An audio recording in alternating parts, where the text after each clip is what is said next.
Naam, habari gani mwanafamilia wa Mapro TV, asante sana kwa kuendelea kwa nasi na karibu sana kuendelea kufuatilia taarifa mbalimbali ambazo zinajiri na kuwekwa hapa kila siku. Ni segment ya kimichezo, ni wasaha ambao tunaangazia habari mbalimbali za kimichezo ambazo zimejiri na kumeka headline katika mitandao ya kijamii, lakini pia katika maeneo mbalimbali. Na kwa sasa tunaangazia taarifa ambayo inazidi kushika kasi inayohusiana na dabi ya Kariakoo ambayo kwa mara ya kwanza ilipangwa mnamo Novemba 8 na ikawa haikufanyika, lakini tukaarifiwa imepangwa tena tarehe 15 mwezi Juni, na tukaona misimamo ya klabu ya soka ya Yanga ikiwa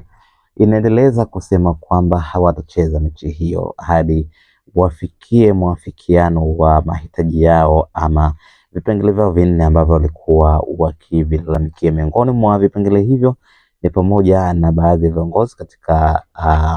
bodi ya ligi waweze kujiuzuru ama kuondoshwa, lakini pia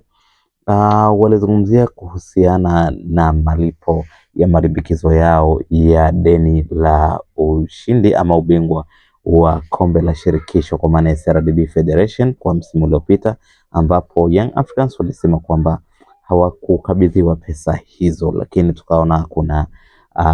hili na lile, yamezuka mambo mengi sana baada ya kauli hiyo ya afisa habari wa klabu ya soka ya Yanga Ali Shaban Kamwe. Sasa siku ya jana tuliona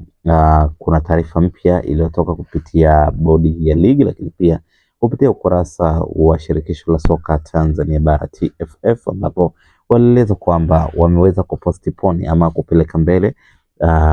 mchezo huu namba 184 ambao walisema utachezwa tarehe 15 mwezi huu, na sasa utachezwa rasmi tarehe 25 mwezi wa 6 mwaka huu wa 2025. Lakini pia zaidi ya hapo tumeona kuna baadhi ya viongozi ambao wamesimamishwa na kuna kiongozi mwingine ambaye amejiuzulu yeye mwenyewe kufuatia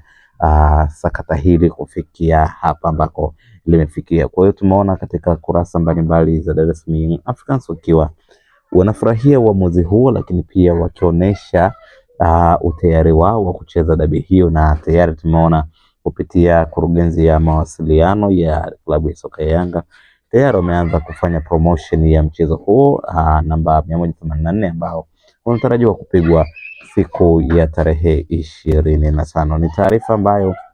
imekuja kuwapa mwanga wanamchezo wengi ambao walikuwa wakijiuliza ni lini dabi hiyo itachezeka ama pengine haitochezeka, na je, isipochezeka nani atachukuliwa hatua hizo. Lakini kwa sasa kitendawili kimekwisha na hatimaye tarehe 25 tunatarajia kuisubiri kwa hamu dabi hiyo. Usisahau kusubscribe, like na kudrop comment.